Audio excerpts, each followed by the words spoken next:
নমস্কার, Aparna's daily life and ট্রাভেলসের একটি নতুন ব্লগে আপনাদের জানাই প্রীতি ও শুভেচ্ছা। বিয়ের মরশুম চলছে। তোমরা সবাই কেমন আছো? কে, কে বিয়েবাড়ি গেছো? অবশ্য করেই জানিও। দেখো আমি বাসে করে যাচ্ছি কনে যাত্রী। কনে হচ্ছে আমার ননদ।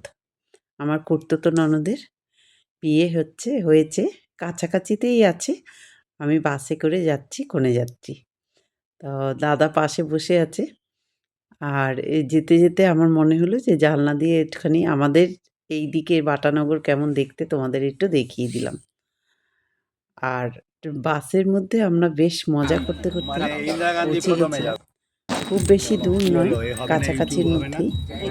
তো বাসে যে আমাদের তত্ত্বগুলো ছিল, সবার হাতে তত্ত্বগুলো সাজানো ছিল। এবার বাস এসে গেছে, আমরা একে, একে নেমে পড়ব। আর আমাদের সকলের হাতে একটা করে তত্ত্ব থাকবে। এটাই কথা হয়েছে এবং আমরা সবাই এই একটা, একটা করে তত্ত্ব নিয়ে নেমে পড়ছি। ভীষণ ভালো লাগে এই ধরনের অনুষ্ঠানগুলো যখন পারিবারিক সকলে একসাথে হয়ে এক জায়গায় হয়ে বেশ গল্প করা যায় বা ভালো মানে আনন্দ করা যায়, সেটাই খুব ভালো লাগে। তো আমরা সবাই বাসে একে, একে নামছি। সবার হাতেই একটা করে তত্ত্ব দিয়ে দেওয়া হয়েছে। আমরা এক জায়গায় দাঁড়িয়ে রইলাম। সবার নামা হলে তারপরে আমরা একসাথেই আবার বিয়েবাড়িতে ঢুকবো। তোমরা অপেক্ষা করো, ভিডিওটা স্কিপ করে যেও না, পুরোটাই দেখো যে আমি বিয়েবাড়ির ভেতরটা তোমাদের একটুখানি দেখিয়ে দিতে পারবো। আমি ছিলাম একদম সামনে, তাই জন্য আগেই নেমে পড়েছি। আর যারা পেছনের দিকে সিটে ছিল নাচছে, আমি তাদেরই ছবিগুলো তুলতে পারছি আর তোমাদের কাছে দেখাতে পারছি। বিয়েবাড়ি ঢোকার সাথে সাথে আমাদের একটা করে গোলাপ ফুল দিয়েছিল আর ফুল ছড়িয়ে দিচ্ছিল। বেশ পরিবেশটা খুব ভালো লাগছিল। আর এই যে আমরা একে, একে সব তত্ত্ব নিয়ে চলে এসেছি। কতটুকু দেখাতে পারবো জানি না। এই দেখো বিয়েবাড়িতে ঢুকে গেছি। আর এইখানে সবাই ফুল দিচ্ছে আর একটা করে গোলাপ দিয়ে দিচ্ছে। আর পেছনে যারা রয়েছে তারা সবাই আমাদের আসলে একান্নবর্তী পরিবার। আমাদের পরিবারেরই সবাই এসছে একসাথে। তো দেখো তোমাদের কেমন লাগছে। আমি অপর্ণা দি ওয়েস্ট বেঙ্গল কলকাতা থেকে বলছি।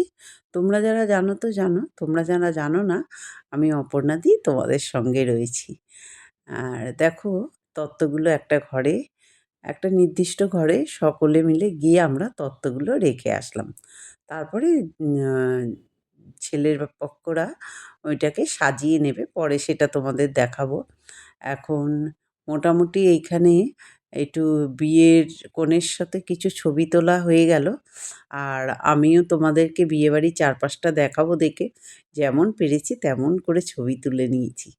জাস্ট একটু তোমাদের দেখিয়ে দিলাম যে পরিবেশটা ঠিক কেমন ছিল, কতটা সুন্দর আনন্দ আমরা করছিলাম, সেইটুখানি তোমাদের তুলে ধরছি। দেখো সবাই বেশ সুন্দর সাজগোজ করেছিল। আর আমাকে তো দেখতেই পেয়েছো। আশা করি তোমাদের ভালো লেগেছে।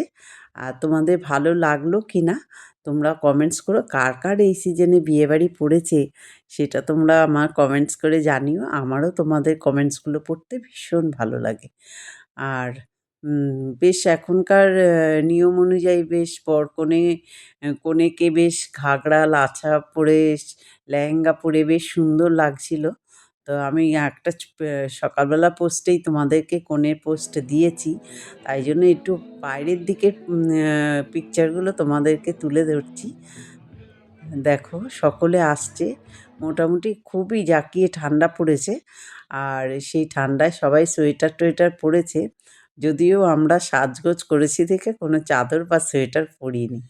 সেরকম ঠান্ডা ভেতরটা লাগছিল না। বাইরে তো গঙ্গার ধারে এই বিয়েবাড়িটা। তাই জন্য খুব ঠান্ডা লাগছিল। বিয়েবাড়িটার নাম ছিল গঙ্গা ভিলা, জানো তো? বাটানগরে খুব সুন্দর বিয়েবাড়ি। এবারে এই যে একটু স্টার্টার নিয়ে নেব। আর আজ এই পর্যন্ত। দেখা হবে নতুন কিছু নিয়ে। তোমরা সবাই সঙ্গে থেকো। আর বিয়েবাড়িটা তোমাদের কেমন লাগলো অবশ্য করেই আমি বারে, বারে বলছি কিন্তু। তোমরা কিন্তু সকলেই কমেন্টস করো। কমেন্টস করে আমাকে জানিও কেমন লাগলো। আর যদি ভালো লেগে থাকে বিয়েবাড়িটা শেয়ার করে দিও, তাহলে সবার কাছে ছড়িয়ে যাবে আমার এই আনন্দ ঘন মুহূর্তটা। তোমরা সকলে ভালো থেকো। আর কি বলবো বলো? আর এই একটু পরেই আমরা স্টার্টার খাওয়া হয়েছে তো একটু অপেক্ষা করে নেব। নিয়ে তারপরে একটু ছবি তোলার পরে আমরা চলে যাব একদম ডিনার যেখানে হচ্ছে সেখানে চলে যাব। সকলে ভালো থেকো, পরের ব্লগে আসছি।